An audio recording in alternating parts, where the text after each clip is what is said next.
Gene Soiree. All right. How you guys doing? Good. How's Live everybody status. doing? What's up, man? Alfredo. What's up, Gene? How you doing, man? Better than I deserve. Spencer. What's that? Better than you deserve? That's right. Well, I won't tell anyone. I don't want to spoil that for you. That's right. What Cool, up? man.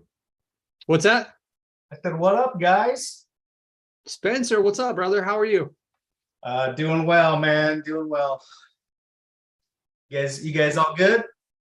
We are good. We Rocking got and Nick. rolling. Got Nick in here. Streaming, I think, too. Chad. We got Alfredo Delgado. Chad, what's up? What's up, Got some gentlemen? new What's faces. up, gentlemen? How's it going, Alfredo? Good, good. I have the baby with me, so I'm gonna stay off camera. Oh, right on. Cool, man. Yeah. What's up, baby? Sit today.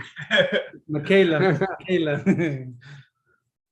Very cool, man. That's what it's all about right there. Yes, sir. All So I'll be right. here. I'll be here. Says the guy that doesn't have kids. I got a dog. I know, but I love to see it. I love to see the kids involved, and you know, I did a call with Alfredo the other day, and it's clear that part of his motivation is his daughter there, you know, and trying to make things happen, spend more time with her. So it's kind of cool to see her. All right. What do we got for wins? Who's got some wins over the last week? Who has moved their business forward or done something cool? I got to win. I'm moving forward with sorting out VAs and getting, you know, stuff off my plate amongst my chaos. You know, VAs definitely helps you focus on sales. I took a play off of my boy Spencer's book.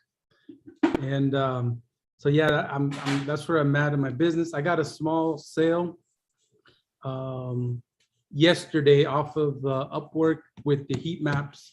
So that we did from the contest, still feeling the ripple effects to that. So yeah, what did you do during the first 7 days during the contest, and what's been added after that? honestly, I just been continuing them, but No, I mean, like from a revenue standpoint, I can't remember. You did like 1,000. Oh, yeah. So, you know, it's funny. I calculated it with my wife the other day. It ended up being that week. It ended up being $2,400 that I invoiced and got paid for in those from that 7-day window. Okay. Whether it was existing clients or new clients, from the heat maps, showing them where they're at and how they can improve. That's super cool. How many hours do you think you spent working on this stuff during that week to create that $2,400?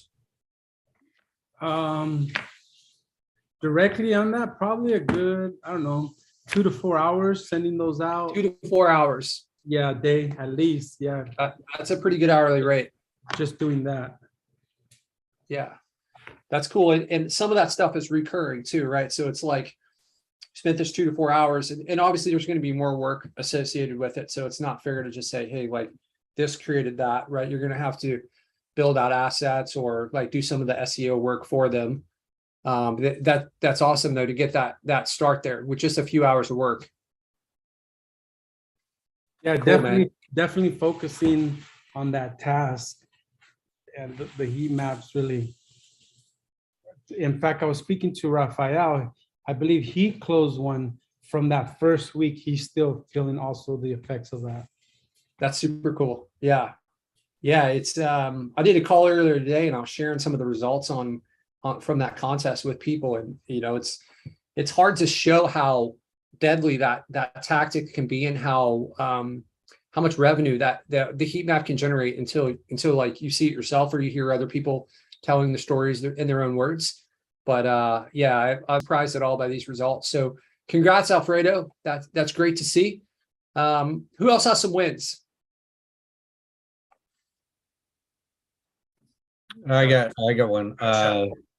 So small financial win, a couple of GMB referrals just to optimize their GMBs. This guy runs a review business, so he sent them to me. The bigger one, and I'm with Alfredo from this group, like hiring somebody to take stuff off of me, tasks that I shouldn't be doing anymore. So that's a huge win for me, getting that time back, just like Alfredo said. Yeah. Yeah. Super cool. I mean, it's hard to quantify the value of getting your time back, right? It's like if you can spend more of your time doing, the $1,000 activity stuff that we talked about, I don't know when that was, a month ago, like the value of getting some of that time back to spend more time doing that is just like, it's through the roof, right? Yeah. Yep. And I owe a lot to this group. I've reached out to Spencer. I've talked to you. But that really helps. So I appreciate everybody. Awesome. Yeah. It's great to hear. Cool. Congrats on that, Chuck. That's definitely gonna make a difference over time, especially as you train this person up. Who else has some wins? I'll go. I still on pace, record breaking month. We were just past 38,000 for the month. 38,000 for August. Correct. Yeah, or sorry, I should say within the last 30 days.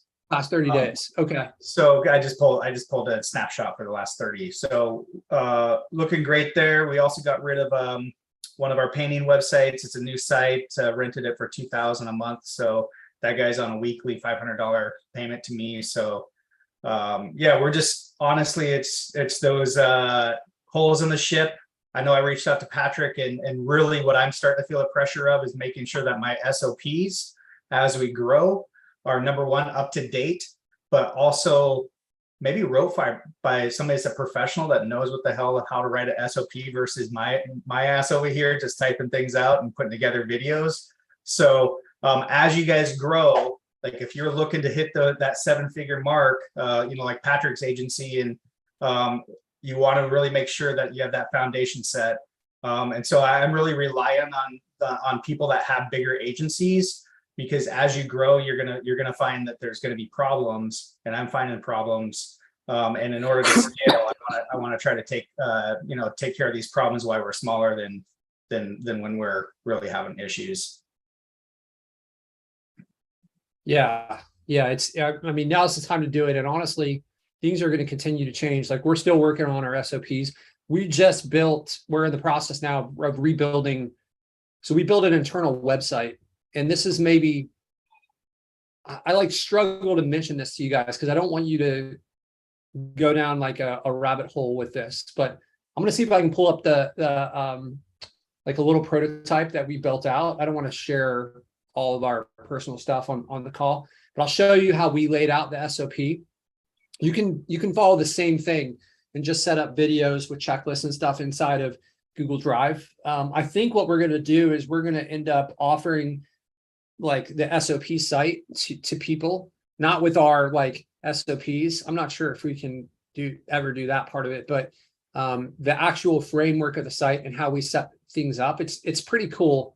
We're trying to reduce the friction for anyone new that comes on. And Spencer, similar to where you are, I like the last year or so, we've been really like, if we want to scale and we want to get to the next level, then we have to have all the SOPs dialed in. So I've been really pushing, especially one of our managers in particular, on like getting the SOPs set up and getting all that stuff really like dialed in. And like every time someone asks a question in our agency, on our team that is following the SOPs or does something wrong, then the SOP needs to be edited, right? So we're working towards that. I want to build out a framework for you guys on how to do this. I know you sent me that message.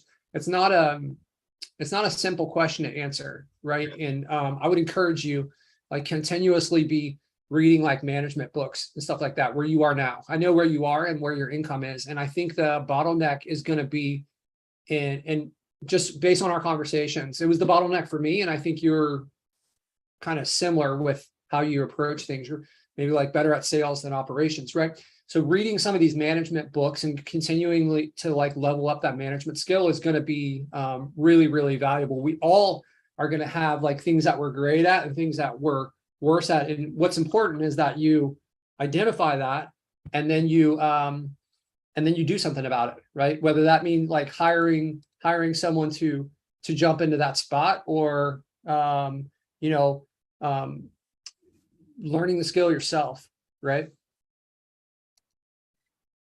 Okay.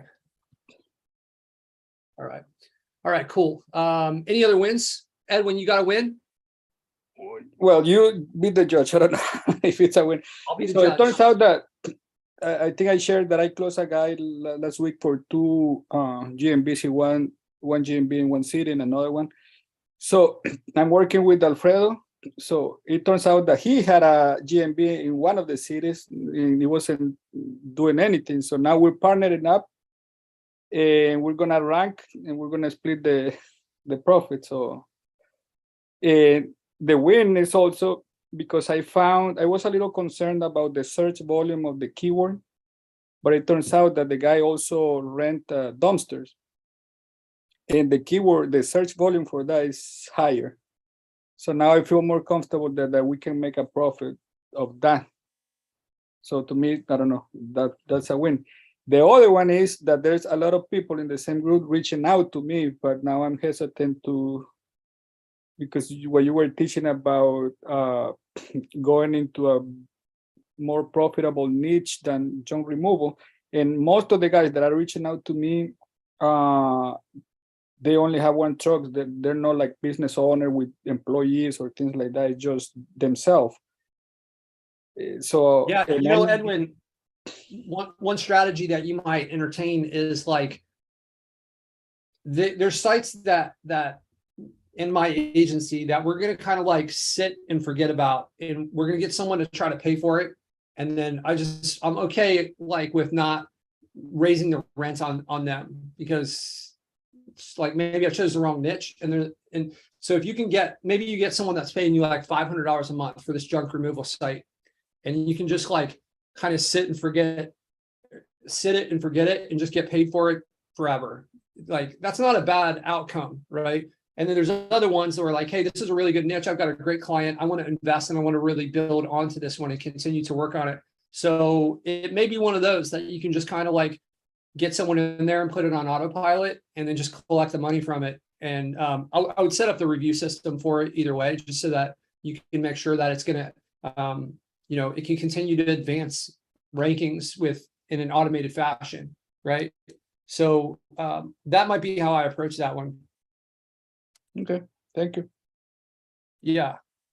Okay, cool. All right, let me do a quick, this is just kind of a screenshot of how we set up our SOPs. I know that you were asking about this, Spencer. So you can see my screen, right? You see this like connecting to an AWS machine. Can you guys see my screen? Yeah, okay, cool. So this is what we built. We built a website. It has these different tabs. There's actually a couple more. So this is just a screenshot of it. But you can see there's like an overview tab where it's going to go through and it's going to talk about how to like connect to this machine. We've got a video in there, and then we have step-by-step instructions on this, right? And if you come up here, you'll see that I've got like some other related ones so this is live in our agency. So our team can like log into this and see this stuff. And then we've got a couple other things over here on the right side. You can see time expectations. What's missing from the screenshot is there is a role assignment that we added in here. So the role assignment is not going to be someone's name. It's going to be like a role, right? So that way, whoever it is, that's kind of like a replaceable piece, right? So it could be like backlinker. That could be the role that they're in. And then whoever the backlinker is, they can do that. We have this, we have a frequently asked questions that we continue to build. We're removing this ratings here. That's not live on there. We have, I think we have a prerequisites. So it lists off the things that you need and like you need access to, right? So you're going to need access to the Amazon virtual machine. You're going to need like access to maybe like we use ClickUp for a lot of project management. So maybe you need access to ClickUp. Maybe you need so we'll list off the different things that they'll need access to. So this is what an SOP looks for us. And this video will be us walking through step-by-step talking. It doesn't need to be like professional quality. It's just between you and your team, and they can kind of play it. So we've built onto this quite a bit and we've changed it, but this was like this is our starting spot for our plans on how to build our SOP. So now we have a huge library of these that's all searchable, right? Our team can go through and search, and there's different topics, right? So this is what I was saying that we may offer to you guys. If you guys are interested in this, I'd love to hear throughout the chat. If this looks like, hey, I don't care about this, then that's cool too. But you know, I think that getting the SOPs and having a solid system that's tested, tried and tested could be really valuable. I think that's where some people struggle. You can also see that there's like you can click on one of these and it will go to that step, right? So you can walk through this. So that is how we set this up. I don't want you guys, the reason I was hesitant to show you guys that is I don't want like the shiny object syndrome. We built this because we have a big team. I've got like 30 people on my team, right? And I wanted a higher level of organization that was going to scale with us. So this point where we got stuck, where like we needed better SOPs. That was kind of the determination of why I think that like it's been harder for us to scale when we reach a certain point because we didn't have enough of the training. We've always had the training, but it wasn't organized, prepared, updated. It didn't have all this like information. You know, I found lots of people that were maybe logging time where their work wasn't really being like they're stealing from us essentially, right? And now we've built in the ability to measure productivity, right? So we know that this takes 7 minutes and you did like 10 units of this week. So that's 70 minutes that we would expect your time to be. So every week we're like, here's all the different things this role is doing. Here's all the time expectations. Here's how many units of that they did. So that totals up to 40 hours and you clocked 38 hours. So that's within an acceptable margin. Or you clocked 17 hours or you have 17 hours worth of production, but you've clocked 40 hours. That's a problem that we're going to know right away. So they go in, they fill out that scorecard every week. And then we have those timings and the SOPs have those timings and the roles, right? So we can fix that productivity gap that we have there. Spencer, is that helpful? Yeah, for sure, man. Now, is that that site you're sharing, Webness or whatever it is that a paid program? No, we built that internally. Okay. Is there? I saw that Alfredo was recommending Flouter.app or Flowster.app. Have you like? I mean, I'm just looking kind of for a. I know the owner of that. I know the owner of that company, and I'm going to try to set up a partnership to see if we can build that. I haven't. He's in the same coaching program that I'm in.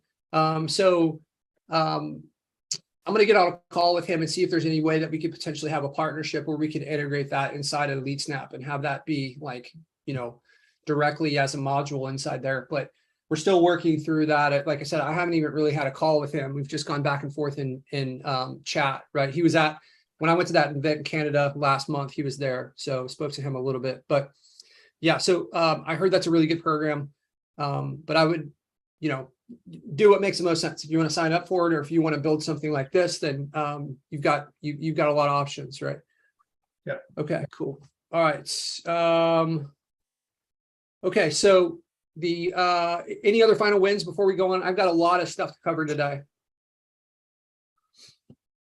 All right, cool. Let's get into it. All right, so what we're going to talk about today. Let me position screen sharing. Hold on 1 second. Just cleaned up a little bit.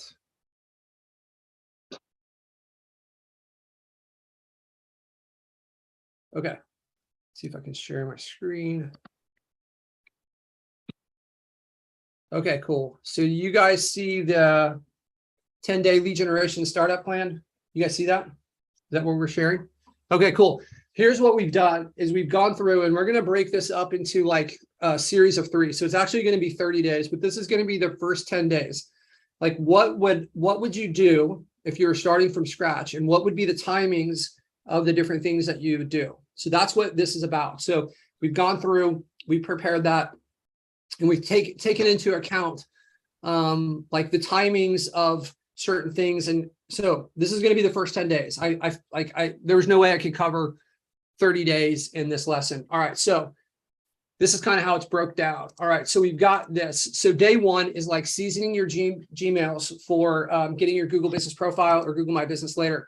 So you want to start this process because it's going to take a few weeks, right? It's going to take you a few weeks before you can even make the request. So when you go and you create your Gmail, there's some things that you're going to want to do. You're going to fill out your Gmail profile information. The goal is to make your Gmail look legit, right? So a lot of us, if we're creating Google My Businesses or Google Business Profiles all over the place, then like maybe we're not really putting in the attention. And the problem that a lot of people are seeing is that when we go and we request the postcards don't actually show up. And we're like, why does that happen? So we found that by seasoning the Gmail accounts, that we can get the postcards to show up similar to how they used to, right? So these are the things that you're going to do in that process for seasoning these. You're going to fill out the Gmail profile. You're going to add photos. We're going to make this thing look as legit as possible. We're going to send some emails and personalize the setting. We can set up email forwarding. We can add an email signature. So when we create a Gmail account, now we have a Google account, so we can create a YouTube account and we can add some videos. We can set up a couple newsletters, right? We can create some calendar events. We can set up an alert on a flight. So you could go and say like, hey, if this trip to Hawaii falls below $80 or falls like to whatever, below $100, then send me an alert. So we want to create like a footprint and some activity within this. We can sign up for local guides and we can make some contributions, right? This is also the time where we should create we can create our Craigslist account and we can make a post in the community section. So if you don't have a Craigslist account, this is similar. There's similar, like if you make a new Craigslist account and then you try to put some posts in there, some of you guys have probably dealt with like suspensions on your Craigslist account or like the post not actually going live. So you want to season the Craigslist account a little bit too, right? So you can start to hack some activity there. If you've got some old stuff in your house, maybe you can like post some of that on there. If you don't have anything that you want to sell or that's like too much work, then just kind of like go in there and be a little bit active on there, right? Okay, so day two is niche selection and due diligence. So this shouldn't take you a long time, right? This is probably a couple hours, right?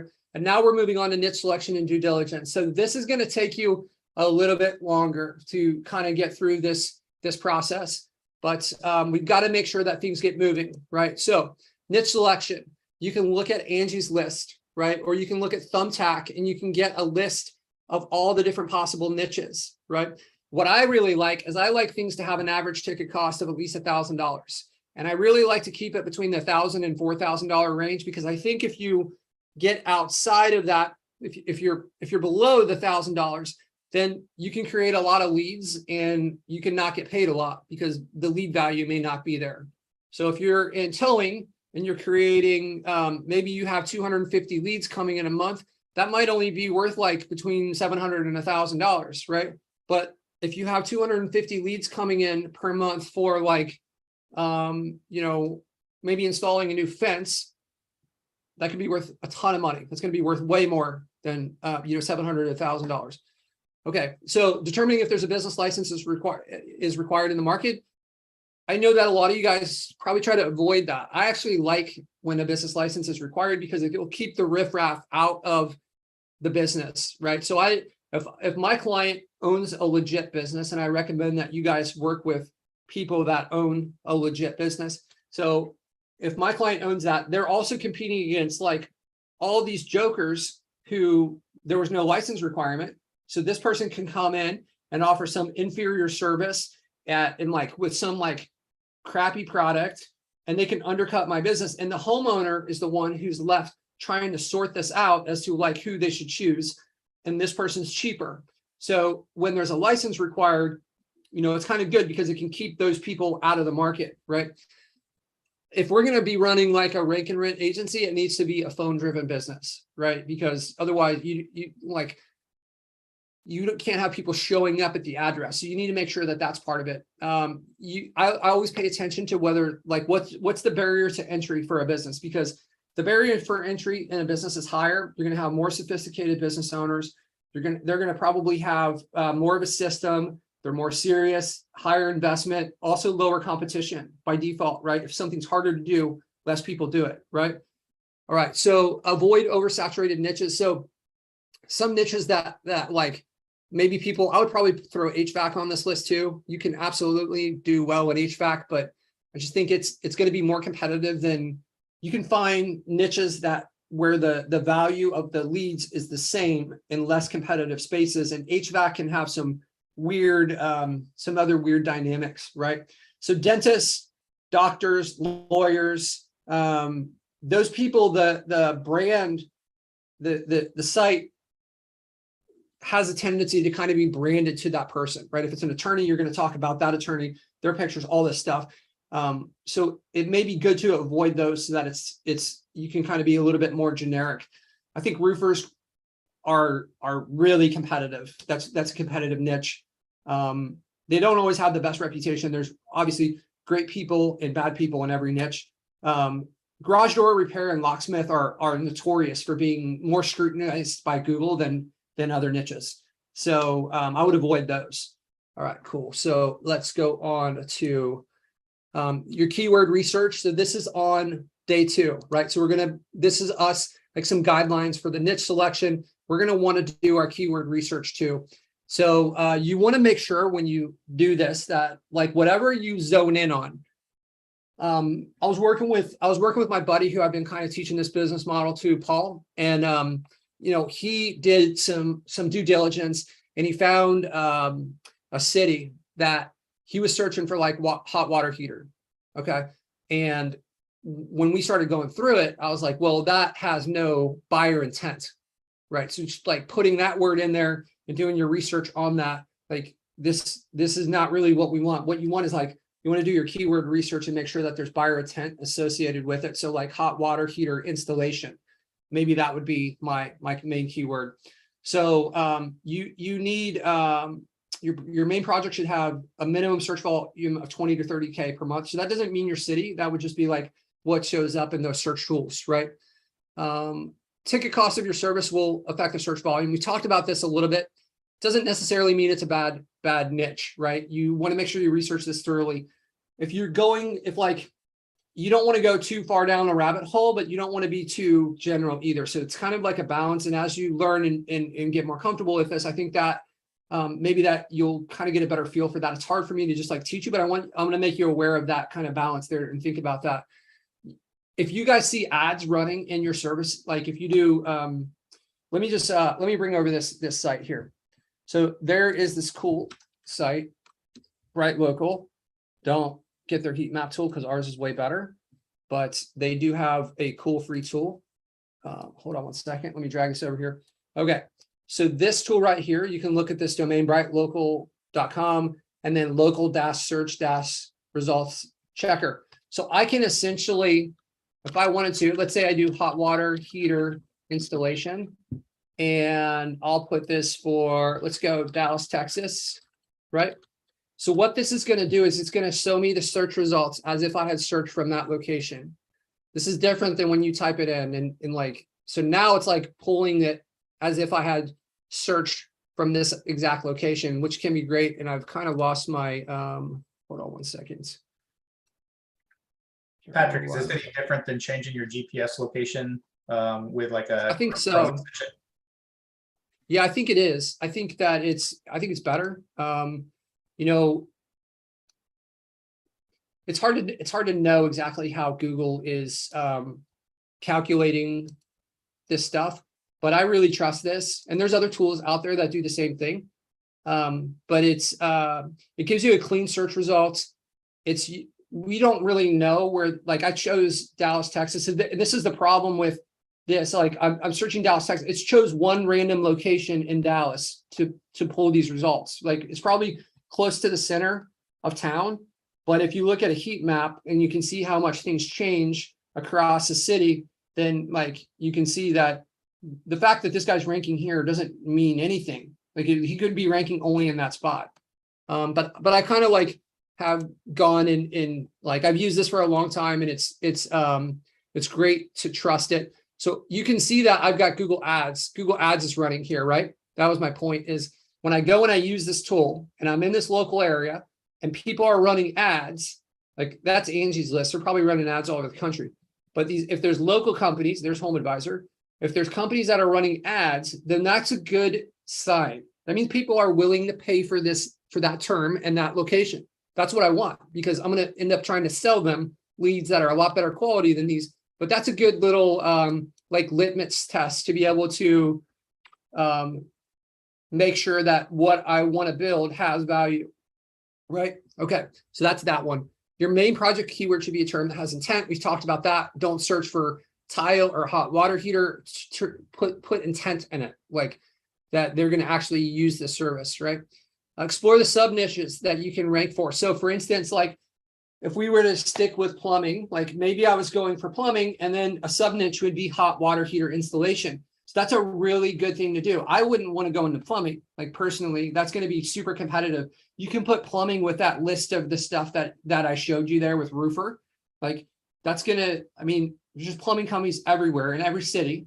But if I can niche down within that and I can be more specific on a sub niche, then maybe it gets a lot less competitive, because now I'm like just about hot water heaters and I'm competing against people that are covering all these different subjects, and Google wants to line us up with the best content. So, you know, I have a site in a big city that has a few million people in it, and I built one of my first sites. We have a hot water heater site, and that site, we didn't put a ton of work into it, but it would bring in a ton of leads for hot water heater because we were more specific. All the site was about was like hot water heater. So when someone searched that and Google's like, okay, I have this generalist that talks about all these different things, and I have the specialist that talks about only what this person is searching for. So we basically said, we're giving up all the other plumbing services and we're just going to focus on this one, right? So that site ranked really well. We ended up losing our GMB at one point. But for a long time with little work, I was able to get a ton of leads because I had like a micro niche within that. So,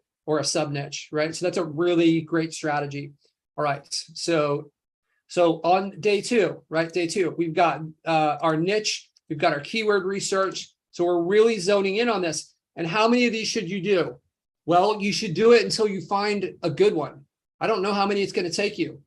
Like you need to make sure if you've done this, this is your first time through, then it's probably not going to be the first one. We got a lot of videos in here on like niche research and due diligence. So I would go through those and make sure you understand that criteria. This is a really important thing to do. If you guys saw our video, I think from 2 weeks ago, where it's like the 9 mistakes people make when they're starting, like skipping the due diligence and research is one of those, like one of the biggest mistakes that you can make. This can cost you months and months of time. And like you could essentially build a site and then it never ranks and you're spending all this time. But if you do the right keyword research, you do the right niche research, you find the right city, then you don't have to deal with that. So it's definitely worth the time, but don't sit on the sideline too long analyzing things, trying to choose everything perfect, you know, but definitely spend some time on this. You want the market research too. You remember, you can build this anywhere in the world. It doesn't matter where you are. You could be in Australia building one, in the United States, or anywhere else. I know the United States is a great market. I was living in different places around the world and I was building my agency in the United States, right? So it didn't honestly affect me that much. Once you kind of get your systems set up and like, it doesn't matter where you are, right? I like, especially when you're starting, look for markets that are going to be 100 to 350K people in the city, because you want to balance. You get above that, you're going to start bringing in the big dogs for competition. You get below that, you're probably not going to have enough volume. So as you increase the population, you're inviting more competition. As you decrease the population, you're limiting the potential searches that are going to happen from these people. The large metro areas for your first lead gen, I don't recommend it. I don't think it's a great idea for a few reasons, especially if you're providing like a residential service. So we built out, it was like a friend of one of our employees, and it was in, I think in San Francisco, but we had a house cleaning that we built, or maybe it was, no, that's not what it was. It was a different site in San Francisco, but it turns out there weren't a lot of houses there. There was a lot of like condos and stuff like that. And like, it's going to be, so you're going to have to deal with like more commercial. You're going to have, with all those people like tightly packed in there, the competition is going to be tougher for sure. So I would say avoid those like big metro areas when you're first starting out. Take into account the demographics from an income perspective. If you're choosing a niche that is $1,000 average ticket, it may be that it's really weak in some like ghetto city, Well, like people also can't afford it there, right? If I'm not gonna go in and like choose like a swimming pool installation in some city where it's like the average income is $25,000 because they're not gonna be able to afford these pools, right? So you need to take that into account. Pick affluent areas if you're choosing this. That's kind of like the affluent area. Their people are probably going to be. It's not as hard a rule as some of these other ones, right? But I think we tend to focus more on those. We tend to kind of gravitate towards the more affluent areas, right? Okay, cool. So the final thing to do on day 2, competitor research. When we're going and we're selecting this is some of the stuff we're looking for. This is like reviews aren't everything, but they do matter, right? And if you can just kind of have like balance this with some other things, like if they have less than 30 reviews, then and you want to beat them on the different things, like the bar of how many reviews you need is going to be 30 or less, right? So that can be a good yardstick when you're kind of evaluating the Google My Businesses. So if people are putting the keywords in their name, then like, well, that's a big benefit, right? To get a keyword in the Google Business Profile or Google My Business name, right? So if the other people have done that in that niche, then it's going to be harder to rank for that keyword, right? So finding the ranking sites that don't have those, that have more generic names, that's an opportunity for you to maybe overtake those keywords with a lower barrier. I look at the sites that are in there, and if they have less than 15 pages, then like that's great. That's what I want to see. So there is a tool called Majestic that will help you analyze backlinks, and there's a free extension. Majestic's not my favorite backlink tool, but it has a free extension, which means like you don't need an account and you can get the trust flow and citation flow.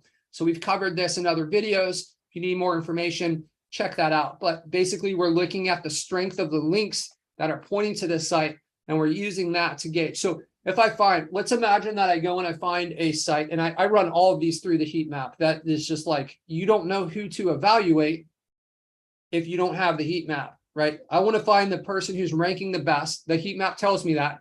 After I've determined that, then I go through and I look to see how they're doing with a lot of these things. And we have more, and we've gone through those in our research videos, right? So, but here are some big ones, right? So if I go through and I see that the top ranking person in town has 400 reviews, then I'm like, well, that kind of sucks because I want to have more reviews than my competitors. I know that's going to be a ranking factor. Or maybe I go and I find the top ranking site has 7 reviews and they don't have their keyword in their name, and they've only got 7 pages on their site, and they've only got a few links. So now we're starting to stack some things up that I think this is a weaker market. So those are some of the competitor research things that I'm doing. So the goal on day 2 is to choose your niche. So you're going to use these different things here, right? The niche research, the keyword research, to make sure that you are, you don't need to go crazy with this keyword research in the beginning, right? You just want to like make sure that you're evaluating based on the terms that are going to be most important to rank for, right? And then we're going to do our niche research, or our market research, and our competitor research. So we're going to do those things, and we're going to select some niches, right? So I'm going to select my niche, and then that's kind of the goal. So day 3, we're going to start to set up some accounts. Okay, so actually we probably needed to set up the LeadSnap account prior, but okay, so these are accounts you're going to need. So there's a lot of different versions, and I'm not trying to push you towards one or another on most of this stuff. I do think that the LeadSnap account for establishing who is the top in the heat map so that you can accurately do your due diligence and the due diligence stuff in there, those are big. And if you don't do that, then like it can be hard to evaluate the market correctly. But here's what we use. I really like Namecheap. They're cheaper than a lot of other things like GoDaddy. They give you free privacy. I think it's like, I don't know, $9 or $10 per domain per month or per year, right? So some of the website builders that you can use, Weebly. Let me just talk a little bit about Weebly and these different ones. So Weebly, I think, is $8 a month. Okay, and so it's $8 a month per domain. So it's easy to work with, but you're paying on a per domain basis. I don't know how much Wix costs, but that's another alternative to you. Duda is more expensive. I think it's like $12 or $14 a month. But the builder is better than Weebly, and it's got like it's maybe a little bit easier to use, easier to make beautiful sites. So those are some of the advantages, but it's more expensive, right? And they are a huge company. Then you have WordPress. So WordPress might be harder to work with. Okay, here's the benefit. It's $0 per month to use WordPress. You're just paying for hosting. So we're going to talk about hosting. If you use Weebly, Wix, or Duda, the hosting is automatically included. So you won't need this hosting for these types of sites. But for us, we have 400 sites. We pay $130 a month because we're on WordPress. We're not paying on a per domain. We're paying for a hosting setup. So that's what our hosting costs. So with WordPress, if you choose this, there's themes that you can get that are out of the box are beautiful. And I would say that they are equal to or better than what you'll find on Duda. The selection Duda has is big. The selection WordPress has for domains is massive, right? Like you can get, I mean, you can start with a super professional site. And that's kind of going down here. If you're going to hire a WordPress developer, then like ThemeForest is a great spot where you can purchase those domains. If you're going to hire a WordPress developer, then you might need to have find a professional, and I recommend onlinejobs.ph so you can find a Filipino developer.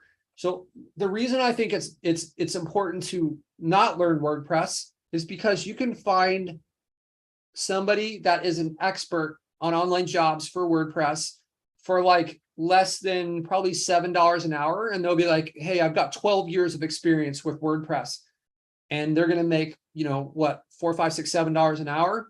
Like that's not, if that's the scenario, then it doesn't make sense for you to spend a bunch of time trying to learn this stuff, right? WordPress is easy enough that if you're pretty tech savvy, you could probably figure it out on your own.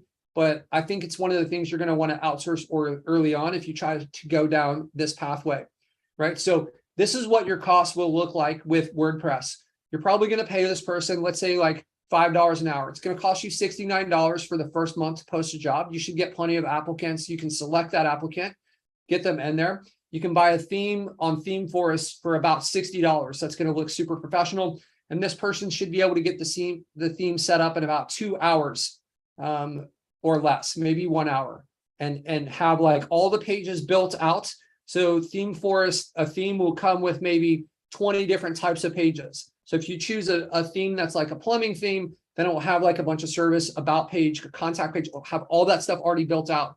So for like $60, you can have this entire website built out, and then maybe another like $10. So you're in for like 70 plus the 70 for the post. So you're in for like $140, and you've got the website built out. You could probably have them make a short video for you that shows you how to update the photos and content on the site. So, and then you could handle that. Or what I would recommend, pass them on this stuff and say, hey, replace this. Here's this page. This is, replace this with this, right?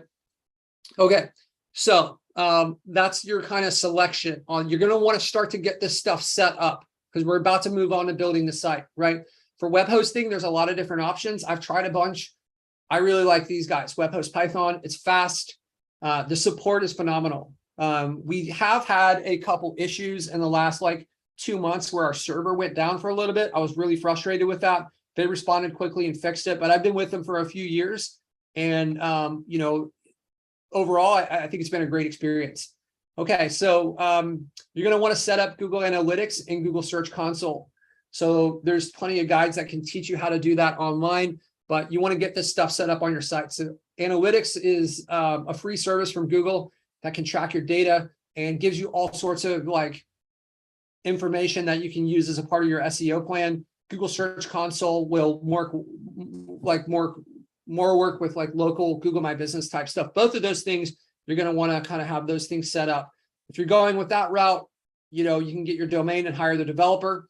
So LeadSnap, yeah, self-plug, but honestly, we built our agency and we needed the tools. And that's why we that's why we created this. This is huge for us. We rely on this so much in our agency. And that's why I mentioned it here. I think it's the best way to, like the reason we built it, it's the best way that we could find to make things go faster and help us stay organized. The heat maps are huge when you're doing your due diligence. As you go to try to set things up, you're going to need tracking numbers. We have the due diligence tool in there. The Google My Business Management is like, as you move into the ranking and we get our Google My Business stuff set up, you're going to need that. You want to prevent the form submission spam. You're going to also want to have the tracking on leads as they start to come in. If you're not really sure how many leads have come in, then like, how can you possibly sell this stuff? But having that in there and having it be like dialed in, I think is huge. Okay, so like I said earlier, you only need this online jobs if you choose to go with this WordPress and you don't know how to do it. But I wouldn't waste a lot of time trying to learn how to do that. Okay, cool. So we've got a lot of accounts set up for, that's day number 3, right? Okay, so we're moving on to day number 4. You're going to start your website on day number 4. Okay, so this is what we're going to do. We're going to purchase a domain. We need that keyword research now because we're going to use that when we go to purchase our domain. I would advise you guys to, the way to do it used to be like, you're going to choose like this exact match domain. And I think Google has probably for the last like 5 to 10 years, they've been saying like, hey, we're devaluing this. And it's become hard for them to like devalue the exact match, but they're getting more aggressive with it, in my opinion. And I would just like tone it back a little bit. So for instance, an exact match domain would be like carpet cleaning Dallas, right? That doesn't sound like a real company. And I would choose my domain based on my keyword research. I would try to get the city in there, but I would put some branding in there too. And maybe that branding is just like made up, but it can go across your entire brand, right? So it could be like JT's Carpet Cleaning of Dallas, right? Where it looks like a real legit, it doesn't look like a lead gen. Because I think that Google is really, it's a feel thing, right? It kind of feels like more and more sites are getting punished for this. And, we've gone away from that with all of the naming for our Google My Businesses. We're never using like an exact keyword for our Google My Business name. And we're also aligning, we're creating a lot more alignment between our domain name and the Google My Business or Google Business Profiles. All right, so if you choose to purchase one from like one of these website building platforms, like I think you can purchase from Weebly, you don't have to worry about the DNS setup. So DNS is like, it's almost like if you buy a phone from Verizon, then like it's already going to be like connected to Verizon and stuff. But if you bought it from Best Buy, then you have to tell Verizon that like, hey, this is the number and this is the phone, this is the ID of the phone. So it's the same thing when you buy a domain. If you buy it from like the like Weebly, then it knows what its own, like where to point things. But if you buy it from Namecheap and then you point it at Weebly, you've got to make some settings in there. You've got to update that. So that's called the DNS settings. Regardless of where you buy it, on either end, the people can help you and give you instructions on how to update those DNS settings. Okay, so again, this is kind of what I was talking about a minute ago, using your keyword research and market research to determine the domain name. So you're going to set up your hosting. So if you're using Web Host Python, they will help you and they will walk you through it. They're phenomenal. If you're using some other one, then like they probably have support to help you. If you decide to go with the, if you're doing this one, you're probably going with the WordPress thing, and the person can give you access to it. When you go to purchase a domain, here's what I don't want you guys to ever do. Don't ever purchase a domain from like, don't ever purchase a domain from like someone you don't trust or like not a big name brand. And don't give people access, full access to like, so if you're purchasing your domains on Namecheap and you're putting all this time and all this effort into building out these domains and all this like credibility is associated with their domain, don't go and give some person you don't really know, or like you're giving them the keys to the kingdom if you give them access to Namecheap. At that, they could transfer that domain out into their own account and then they own that domain, right? So you need to be really careful with that. So you could have somebody, if you've got like this WordPress person and we need to make setting changes, I would default to the support of Namecheap or like GoDaddy or whoever that is to get those settings updated correctly, rather than just like giving them access to your account where the domains are. You need to keep that layer. If they mess up the website, you still own the domain, right? So that's an important thing to know. Okay. So we've updating your name servers. That's what we're talking about right now. That's the DNS. That's the same thing. Installing the theme on your website, right? So if we are using Weebly or one of these, then we can choose. I think they have themes on there. So you can choose and you can modify that and kind of get a good starting spot. If you're using WordPress, they have some stuff that comes with WordPress that's free. I personally think you're better off spending the $60 and buying like a super professional theme, which a bunch of pages already built out. So basically you purchase this thing on Theme Forest, you download it, it's a file, you install WordPress, then you upload this in there and it like poof, there's magic and all this stuff exists in your account. Like all the pages are already set up and they're all like responsive. It's really convenient. Okay, so now we need to, as a part of the website build, we want to start to add content and photos, right? And the metadata, the title, this type of stuff, right?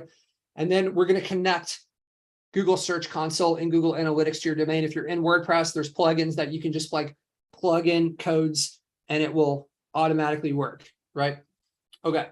All right. So this again is day 4. So we're going to kind of get all of this stuff set up on day 4. We're going to begin our planning for our Google Business Profile. Okay. So we're going to start thinking about the names and the exact parts of town. So we need to understand where in the city we want to rank for. And we're going to choose the potential names. We're going to kind of start to have a game plan here for this. So we're going to get all the social media accounts, right? We're going to do that on day 5. So we've got logos, favicons, cover photos. So the favicon is that little thing that shows in the browser tab, right? So we've got our logos, we got cover photos. For these, for Google Business Profile stuff, you're not actually loading it on at this point because we're waiting. We don't even own it yet, but we're going to start to get our ducks in a row here. You don't want to use stock photos for any of this stuff, right? And if you don't have these, if you know someone that's in this industry, you can have them send you photos. If you don't know someone that's in this industry, you could go on your own phone and take these pictures, right? Like I have a water heater in my house. I could take a picture of that. I have friends that have water heaters. I can take those pictures and I can build that up with real photos. Don't use duplicate photos. If you guys saw in the group last week, I posted something in there that talked about how like Google is like rejecting these photos, right? So don't be putting these on there. Your Google Business Profile is all about trust. And when you use like photos that are like photo stock, Google can tell. And 3 months down the road, when you're trying to understand why you can't get any rankings, like this could be part of the problem, right? So you're going to write out your business description. Might be time to get a phone number. You've got your website URL because you've already purchased your domain. So you kind of want to get the checklist of all the stuff that's on that list, starting to get that squared away. Okay, day 5. So we're going to talk about the social media accounts. So we're going to set some of these stuff up, right? We're going to want to build a little bit of a footprint for the Google Business Profile. So that way, when Google is trying to determine the legitimacy of this new Google Business Profile, this stuff exists and it's been out there for a while. We haven't even made the request yet, right? We've seasoned the Gmail accounts. We started that. We've got like activity happening. Now we're going to offer more support. So basically what we're trying to do is we're trying to stack the deck in our favor to get the Google to get Google to believe that this listing is legitimate. And they're going to look and they have all this information and they say, okay, I think that like, hey, this account looks real. All this emails and all this stuff is happening here. There's social media, all this stuff from these major ones exists. So it adds legitimacy to our request to get this Google out there, right? So at this, you'll be able to fill out everything except for the address and the location because we don't know that yet, right? So the ones that you should do, Yelp, Yellow Pages or Super Pages, Facebook, Twitter, Foursquare.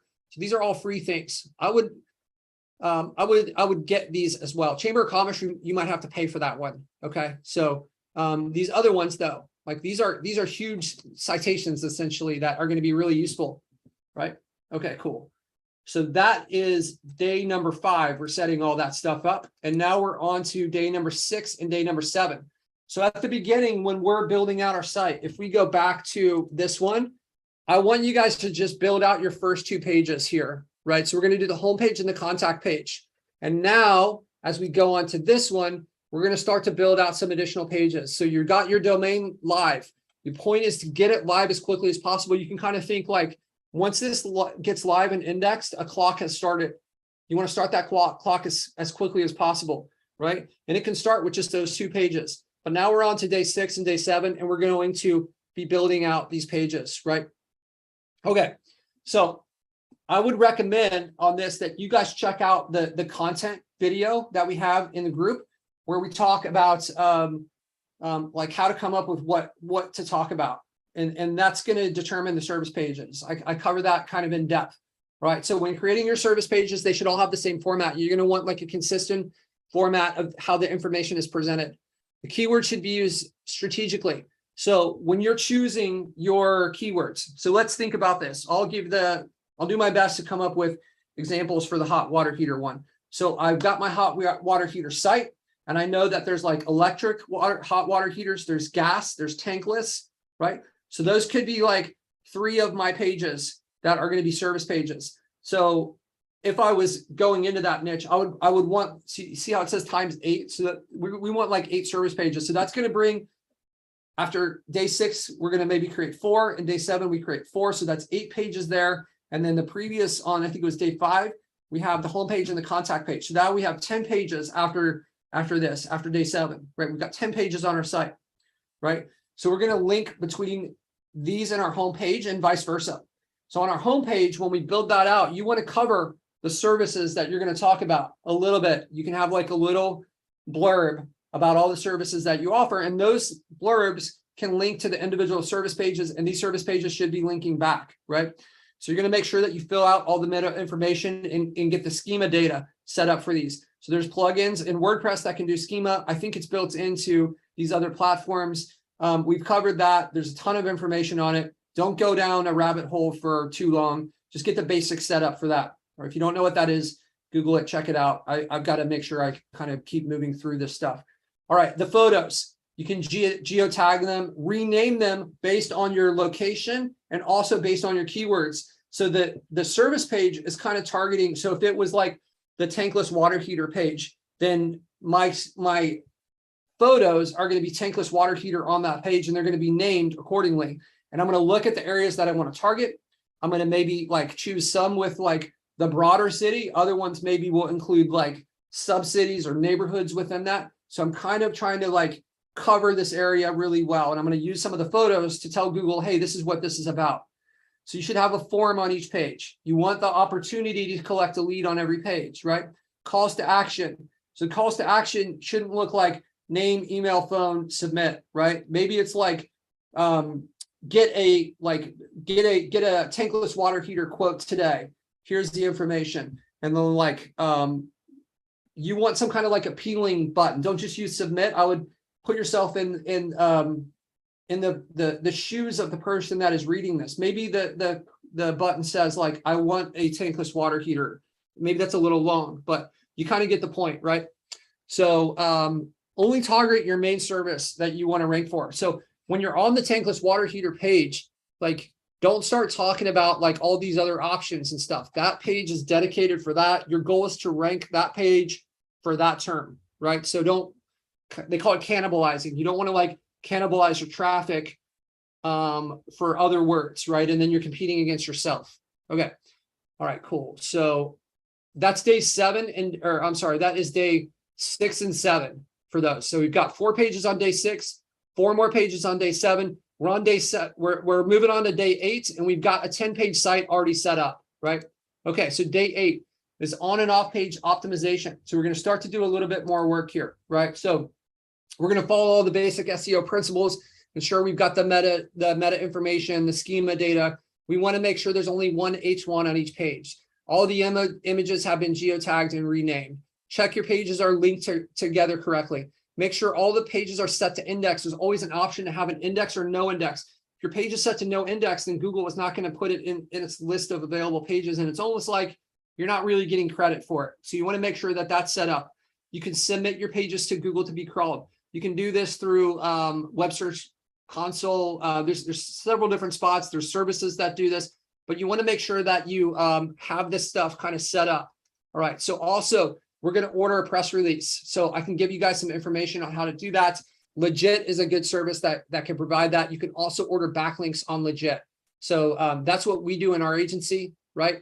So you're going to, for the ones that you're paying for the links that you're paying for. So press release, let me step back. Press release is good because it's going to get like a base of links out there for you. So you got like no links, and now you kind of got this base. They're not going to stick around forever, but it will get you past 0. What you don't want is you don't want to like immediately have these like perfectly tuned anchor text coming in with no base, right? So you get a base and you get this. They're not all going to get indexed and picked up by Google at the same time. So it's okay, but I wouldn't order these and then like wait 3 weeks and order this. I would like do this one. If you're gonna do them at the same time, that's fine. Otherwise, do this one first, right? So you're gonna use your keyword research for the ones you're paying for, right? For the really solid links from good sites. You can use your keyword research to come up with the anchor text of like, so the anchor text is the, like, if I'm linking to a site, the anchor text is the text that is highlighted. You know, a lot of times it will be blue with the underline. So that's the anchor text. If I click on that, it takes me to the other side. So that text is important for the value of the link. And it's saying, so for instance, it could be hot water heater installation would be like really good anchor text. So for when I'm paying for those, I want to make sure I'm getting a really good link. I want to take that opportunity to get the right word in there. For the press release, I'll get all these like kind of random links and that may or may not have anchor text on them, right? Seeking out guest post link or link insertion opportunities. So guest posting, you can find some of those on Legit and link insertion, right? So there's different services where they'll write like a blog article and they'll just like put your link in there. Also link circles, right? So you guys, I mentioned this and I've seen a few of them in the group, but this is a fantastic thing to do. So you can make a post in our group that says, hey, I want to start a link circle in like deck and fencing. And if you're interested, hit me up. And then you get like 5 people. And then like person A links to B, B to C, D to E, E back to A. So no one's like linking, there's no like exchange. It's going around in a circle, right? That is a great way to get powerful links to your site, and they'll be niche relevant, right? So you could choose, hey, I'm in the same city as you. I would try to like go for relevance in one of 2 ways, geographical or niche relevant. So you can take advantage of the sites that are in our group to do that. That's really powerful. We've done that for years, right? You can also do manual outreach to websites in the market and say like, hey, maybe you find someone else in another city and you say, hey, can you send me this link and I'll send one from over here, or maybe one in the same city, right? So again, looking for that geo relevance or niche relevance. Okay, all right, so that is what we want to do on day 8. So we've got this like optimizing the on-page stuff, and then we're starting to look for opportunities off the site, off page. Okay. Now we're moving on to day 9. We've got 10 pages on our sites, and it's time to really start adding more content, right? So you can create an FAQ page. So I've gone into this. I'm going to just share my screen real quick. So I'll use our hot water heater installation. So, oops, hang on. Reduce this maximization. Okay.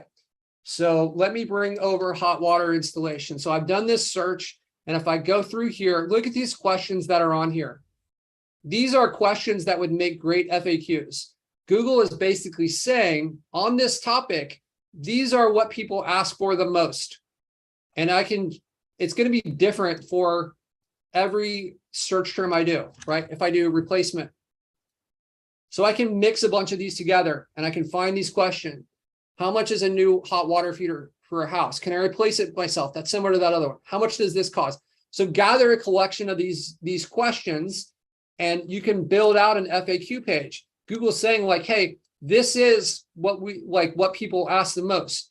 And if you build out a page that lines up with this stuff and your goal is to get people your goal is to get Google to value this, don't you think it would make sense that you provide the content that they're saying is the most valuable? So you can do that. There's another site called Answer the Public where you can get some frequently asked questions. That's a really cool site to get some of this stuff. There's also a lot of keyword tools. 10 to 15 questions, write unique answers to each of them. So don't just be like copying the answers, reword it, make it original, right? So this page content, like you want a minimum of 800 words on this. Photos are not required for this page, but if they make sense, then you can add them in there. You could also potentially have like an infographic. You're trying to create value here, right? Again, make sure that you're filling out the meta information and the schema data. I think it's a good idea to avoid, and maybe this isn't as true as it used to be, but this is an accordion right here, this like opening, closing. So the way it used to be, and I think it still is this way to an extent, is Google is saying like, hey, if you don't want to display the answers to these questions when the page loads. Maybe they're not as valuable as the rest of the content on the page. So I would just kind of avoid that. Google can certainly read those, but I just think it's a best practice to probably have that stuff be more visible. Okay, all right, so we are on day 9. We're building out an FAQ page. We can also create a service areas page. So on the service areas page, this is one page called service areas. That's what we call it on a lot of our sites. And then you're going to mention the areas that you're covering. And those areas can go to another page. So you've got like service area page. And so for instance, let's say I mention service area page. I've got like Phoenix, Mesa, Chandler. And then if someone clicks on Chandler, they can go to a page about Chandler. And inside Chandler, I can talk about the different neighborhoods, right? So you kind of got this like structure that it's like getting more specific, but you want to create content and you want to tell Google, these are the areas that we care about, right? So you're going to mention all the cities in town on your service areas page, and you can write, okay, so we write informational content about each place that mentions the landmarks, things to do. So that is, that doesn't have, you don't have to mention all those on the service area page, but when you go into those lower levels, that's some of the stuff you want to put in place. Include the services where possible, okay? Don't go crazy with this, right? Like on this like service areas page that's covering all the different areas, you can talk about the services. If you're going into like the neighborhoods, I'm not mentioning that. I'm just going to talk about like, hey, it's just going to be almost like a little Wikipedia. And I'm not going to like build out 1,000 or 1,500 words on that. Maybe it's just 500 words on this like part of the town, right? Geotag name photos, right? So if you're showing landmarks and stuff like that, put that on there. I would include a form and still have call to actions. You can see down here, mention neighborhoods and small cities. This is you basically spoon feeding Google. This is where I think it's important to rank, right? Okay, so that is day 9, right? We've got some content we're adding, and then we're on to the final day for this kind of first section here. Local directories and blog content. Okay, so you can find like local directories in pretty much every city. You can find 10 to 15 of those. You should be able to get links on there. You can also find niche directories. So these aren't going to be super strong, but they are going to have some relevance, right? You can get local relevance and you can get niche relevance. So you can submit your Google business profile information on these sites. And, that's kind of a citation, right? So we've got the citation locally and we've got niche relevant citations.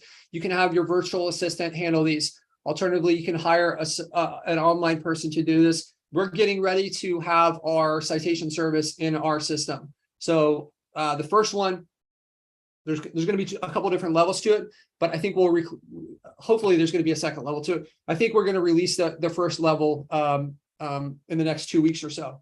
Okay, all right. So blog pages. So you can see ×5. So content for the blog page. So we're doing this on day 10, right? We're going to submit 10 to 15 local or niche relevant directories, and then we're going to write 5 blog pages. So this is going to be 2,500 words essentially around there, right? 5 × 5, 2,500. Geotag and name a photo for each one of the blog posts. The topics of your blog post should be relevant to the services that you want to rank for. So some of those questions on there, you could expand on those, right? Think about like, how can we write engaging content on this, right? Do research about what other people are writing about. So you could search the infographics to see like people have taken the time to build out graphics and cover certain topics. Maybe you could dive into those a little bit deeper. Again, consult that content stuff that I created, right?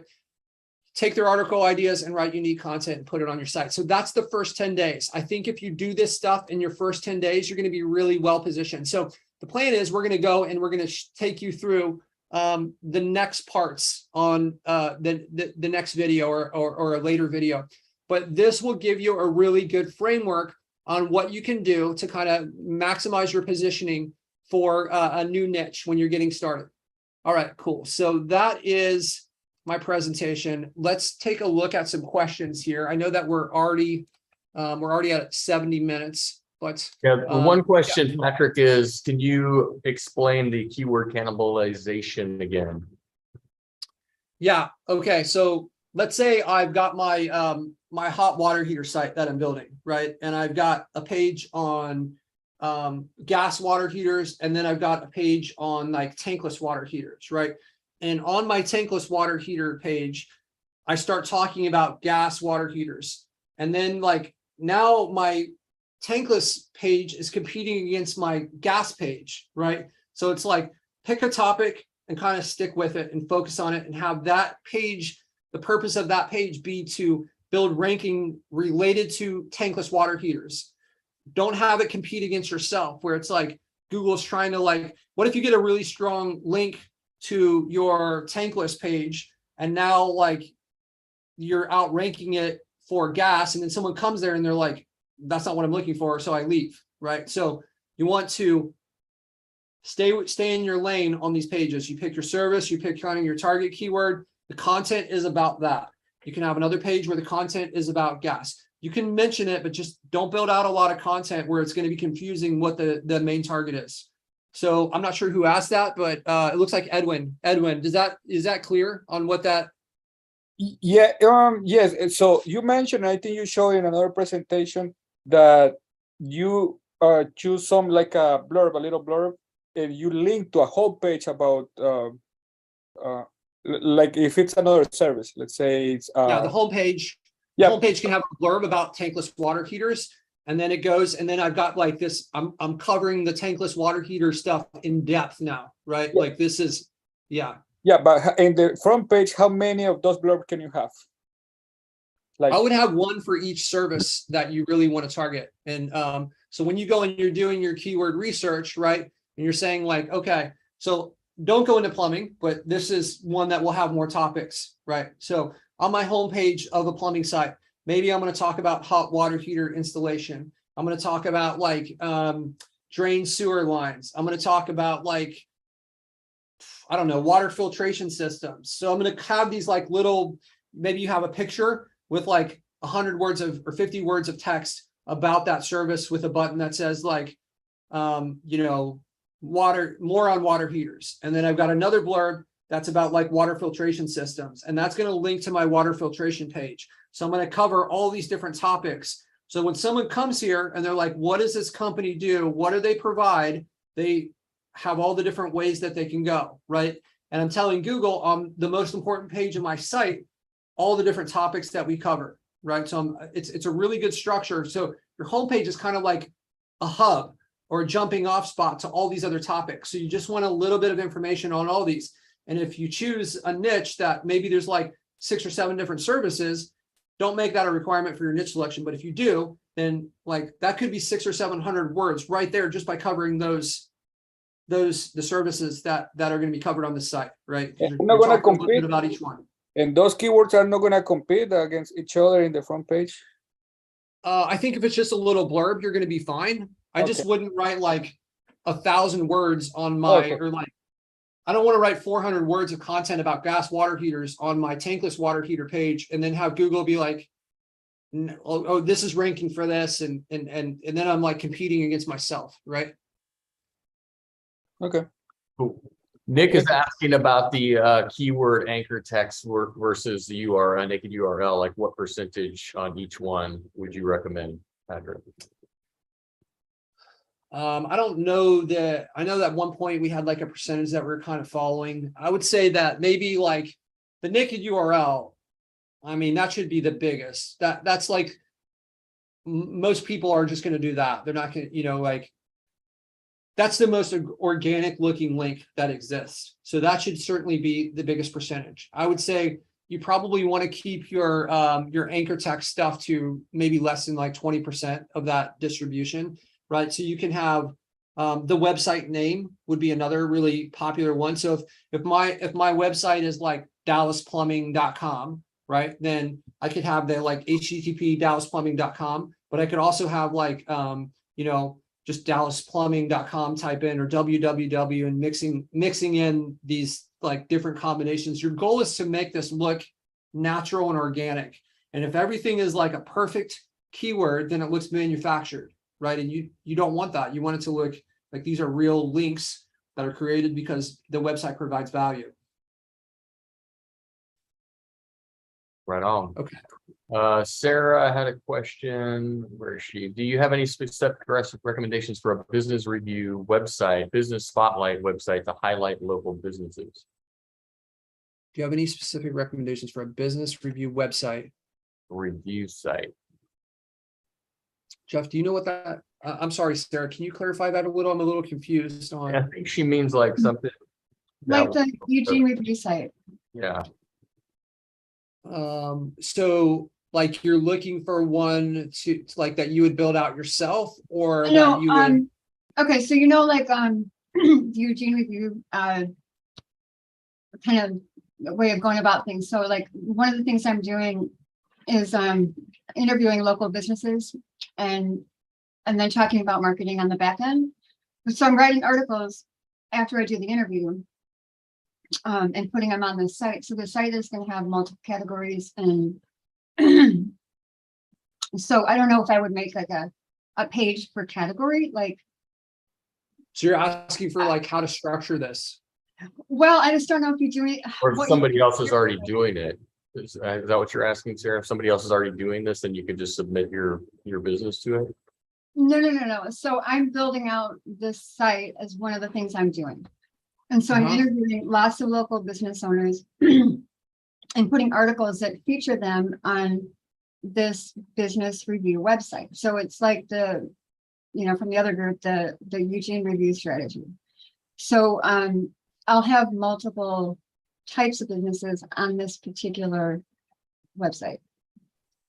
So it's not like a typical one region site, it's really multiple. So it's like having the Chamber of Commerce all on one site. Okay. So I understand the site structure. I guess I'm not 100% clear on what the question is related to this. Well, you're talking about like the blog pages and with the tankless water heaters. Oh, I like, think I got you now. location. Yeah, so how do you like, yeah. So it sounds like how to set this up and structure it. I haven't built a site like that, and I think it would actually be, could be a really good initiative to create like a group within this group of people who want to participate and like build out a network of these sites around the country where we can kind of help each other with links and have like That would be, local sites all over the country, right? I know that's not what you're asking though. no, it's okay. Yeah. So you're asking like how to, I guess ultimately my understanding of what you're asking is how to structure this and how to like position Well- things on that site. Yeah, so if you need to drink some water, I can talk for a second. Yeah. So when you were talking about specific blog pages for a specific keyword, Mhm. when we're interviewing multiple businesses, then there's gonna be like more than one keyword and a lot of different kinds of Oh. articles. Yeah, okay. Well, I think that's fine. Like, we're talking about like the strategy that you're building, I think is going to have value associated with ranking and bringing stuff in. But just having, I don't want you guys to get over concerned with like the cannibalization of things to the point where you like avoid a good subject, right? Google's going to make choices on there. I would just be aware of it, right? Like just be conscious of like what you're doing here. And it's okay to dive deeper into a subject, right? Like maybe I have a gas water heater page, and then I have like another page that talks about all the different types of gas water heaters, the sizes, this different stuff, right? So I'm diving deeper into it and I can let Google figure that out. I don't want to lose the opportunity of having like great content because I'm worried about this cannibalization stuff. But at the same time, like when I'm sending my backlinks, for instance, in the anchor text, like I've made my choice on what this keyword is about. And I'm going to send like if the focus of this one is like hot water heater installation, then the backlinks going to it are going to be like water heater installation, hot water install, stuff like this. And then Yeah. on another page, maybe I've got a different keyword that I'm focused on and I'm not using any installation stuff on that. So I don't have this like cross signals on that page. So with yours, I wouldn't be worried about that with like having these different businesses. I think this is a fantastic idea, and you can this is a great strategy for like pitching new clients by building out. So basically what she's talking about, for those of you guys who haven't heard the strategy before, is like, let's say I'm in Seattle and I build out this like seattlereview.com, and it kind of looks like a newspaper site, right? And Yep. then I'm talking about city events. I'm talking about maybe the Seattle Supersonics, if they still exist. They're like all the different things around Seattle. And then I've got like a business review section, and I call up a business and I'm like, hey, business owner, I see that you guys have been serving us for a long time. You guys do a great job. I would love, I'm Patric from the Seattle Review. You can check us out, seattlereview.com. You probably heard of us. So I'd love to interview you and put some information about your company on our site, right?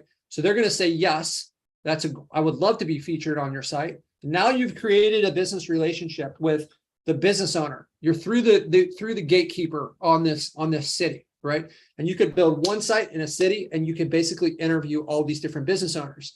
So it's a fantastic, fantastic way to get yourself in the door in a non-confrontational way. And at some point in this conversation, things shift, and the conversation starts to look like this. Like this is our core business here. But because we are constantly working with local companies, we actually have a marketing part that's a part of it. If you're interested, here is here's a little here's some results that we've had for other companies. So you can kind of like soft transition into a pitch, and you could even create a little plaque or something for them that says like Seattle Business Review, like plumber of the year or something like this, where you're kind of legitimizing this. The people like Better Business Bureau, they're not like a real governing body. They're just some site that does reviews, right? They have no authority or power like this. They kind of position themselves as if they are like this official BBB thing. It's complete nonsense. They're just a site that you can pay, and then you get ratings on there. It's essentially like Yelp, but it's just positioned a little bit different. So this is kind of along those lines. So that's the strategy that she's talking about. And I think it is a great way. I wouldn't worry about so much about the rankings from that type of site unless you have some plan for ranking this. Well, I think when I do the lead gen sites, I'll do everything like you've outlined tonight. So, and I don't want to spend more than like a minute, like less than that on this, because nobody else, it doesn't seem like is doing that right now. But like for anybody who wants to do it, like I'm happy to talk to you.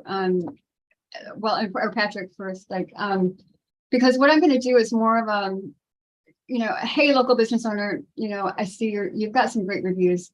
I want to highlight only one business in your niche category right now, but this site is my way of giving back to the community. And highlighting businesses who provide exceptional customer service. And based on what I'm seeing about what you guys have been doing, I think you deserve to be recognized. So if you're up for it, let's set up an interview. And I'd love to talk to you about your journey. Like, I really love the entrepreneur's journey. Like, how did you get into this line of work, and why is it this and not something else? And tell me about your greatest challenges and struggles, and how can you advise people on, what they've gone through with COVID? Maybe something that's worked for you could help, another local business that's not even your competitor down the street. Absolutely. I think that's a great strategy, Sarah. Yeah. One thing I want you to do, when you do this and you do these pitches, I want you to be an actress. Okay. I don't go in there thinking that maybe they want to talk to me, maybe they don't. Go in there with this attitude of like, you have been chosen and you are lucky that I'm calling, and without being like a jerk about it, but I want that to be the vibe that's coming through. Hey, I'm calling from this big newspaper website here, and you are so lucky that I've reached out to you to give you this golden opportunity. So don't like, hey, maybe it works for you, maybe it doesn't. Don't do that. Go in like, hey, I'm Patric from the Seattle Review. We select one business every quarter. I've chosen you based on this. When is a good time for us to talk? This isn't cost you anything. We're just going to feature you on this. Like, we're going to feature you on our site.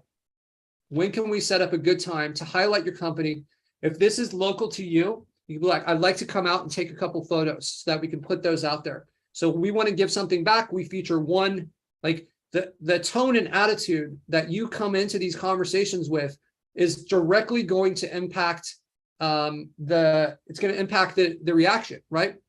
Yeah. You guys have seen here's a really good example that maybe we all understand is like, you guys have seen like the really confident guy who maybe is like not really good looking, and he just goes in and he has a conversation with a girl, and it's like, it works.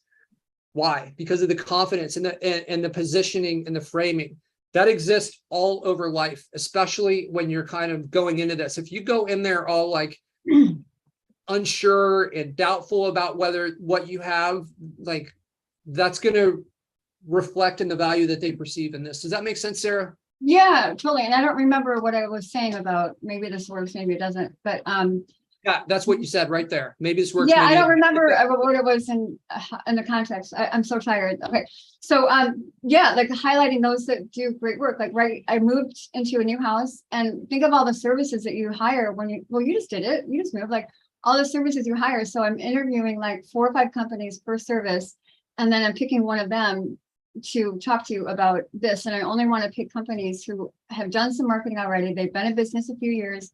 They've got a few trucks, whatever, like they've got a few crews, and then highlight them. And then in the article, I'll tell them, you know, what we'll do is we'll give you a link in the article back to your website. And every one of them, like I've gotten 10 for 10 companies that have said, yes, I want to do this. It's like the easiest way to get an interview. And they're super open to talk to you. They don't feel like they're being sold to. Because they feel like somebody's coming alongside them to find out what their story is. And during the interview, they're going to tell you what their challenges are, where they're having troubles with marketing or with whatever. And then at the end, you say, look, hey, you mentioned that you're having problems getting some customers. Well, the other side of our business is marketing. And we excel at this. We have some of the top marketers in the country on our team doing this kind of work. And so, yeah, and then, I think that's a great transition. And I would just say, like, because my pitch would probably be, because we kept on running into businesses that need help, we've gone out and we've recruited some of the best marketers to join our team and assist these local businesses. We care about like making Seattle's businesses successful. And I would also say, like, here's the way that you can position things at the beginning.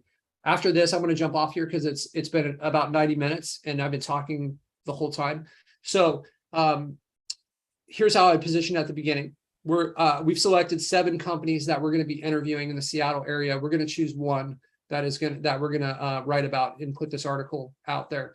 That like lets them know, like, I want to hear more about the story, and like this is like a contest. I think you're going to get a better reaction, and you know, you can put more than one. Like, hey, well, actually, you know, we found 3 that we really liked, so we decided to share it. You know, okay, guys. I'd love to hear if you guys like this this call. So if you did, throw it into the Facebook chat. Tell us about it. If you enjoyed this call, if you know somebody that is in this group that you think would benefit from this call, do them a favor and tag them in it. And as always, like, if you know people outside of this group that you think would get value from it, we welcome other people that are like-minded and you know, are looking to grow their business. So you guys, 7 more days, right? So we have 7 days until the 24th to create wins in our business, to move things forward. One of the things that I forgot to mention today, we had planned to have the white label out for today. It looks like it's probably going to be out tomorrow. So I will release a video into the group where you guys will be able to start white labeling LeadSnap and kind of put your own branding on there. So we just ran into a couple technical difficulties with our final updates here, but it should be out you know, I think in the next 24 hours, certainly in the next 48 hours. So I know that a lot of you guys have been waiting for that for a long time. Okay. All right. You guys have an awesome week. Stay safe and create some wins between now and next Wednesday. Take care. thanks. You're welcome. All right.